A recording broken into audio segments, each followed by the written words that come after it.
महाराज जी राधे राधे। राधे राधे। महाराज जी आप हमें ये बताइए, ये जो ब्रज है इसकी सीमा का निर्धारण कैसे हुआ? हाँ हाँ हाँ हाँ हाँ। देखो,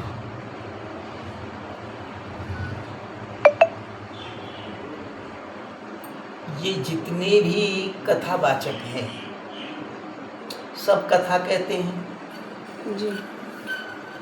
आप लोग सभी सुनते हो,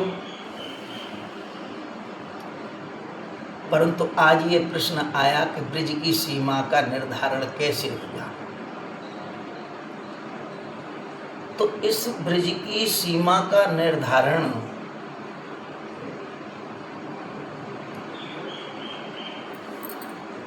जो भगवान की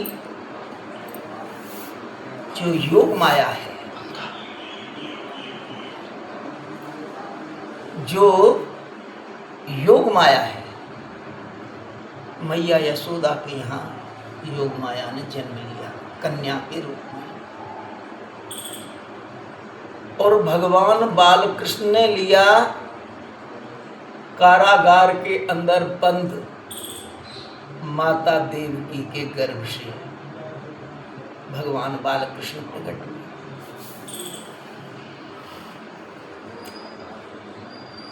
चतुर्भुज रूप से दर्शन कराया, माता देवकी ने, पिता वसुदेव ने स्तुति की,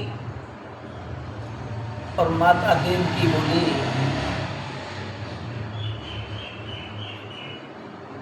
कि प्रभु दुष्ट कंस ने मेरे बहुत से बालकों को मार दिया है, और अब की बार आपने मेरे गर्भ से जन्म लिया है। अगर दुष्ट कंस को मालूम हो जाएगा तो वो आपको भी आकर के मार देगा, मरवा डालेगा। इसलिए आप अपने अलौकिक रूप को छुपा लो। दुष्ट कंस से मैं आपके लिए बहुत डर रही हूं। तब प्रभु बोले, हे माता आप घबराओ मत, मुझे यहां से गोकुल पहुंचा दो,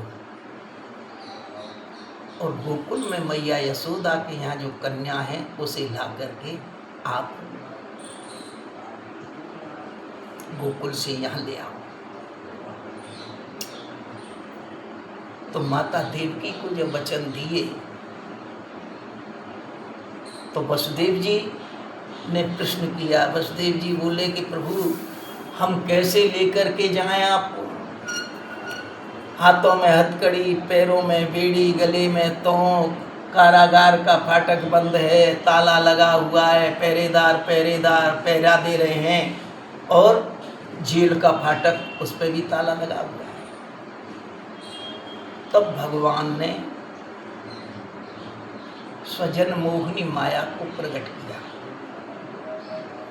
और चतुर्भुज रूप से दो भुज रूप धारण किया।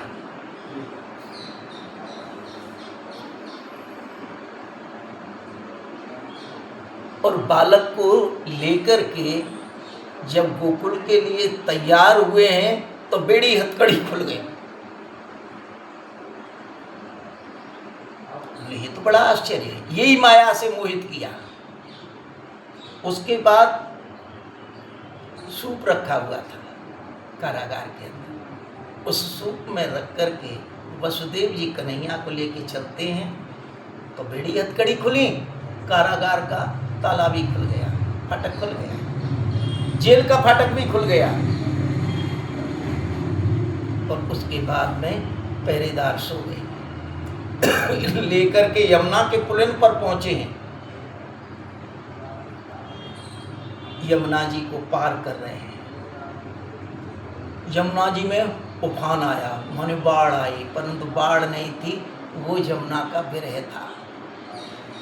ठाकुर जी ने देखा कि यमुना का जल ऊपर को उठता जा रहा है। जब मुंह से ऊपर गया, नाक के ऊपर पहुंचा, कन्हैया ने पैर लटका दिया, यमुना जी ने चरण का स्पर्श किया, यमुना जी टकना टकना रह गई। यमुना को पार किया, नंद भवन पहुंचे, और नंद भवन में जाकर के बाल कृष्ण लाल को सुला करके वहाँ से कन्या को लेकर के जब वापस आए हैं, जमुना को पार किया, जेल में प्रवेश कर रहे हैं, पहरेदार सोए हुए हैं। जेल में प्रवेश कर गए, पहरेदार जाग गए, फाटक अपने आप बंद हो गया।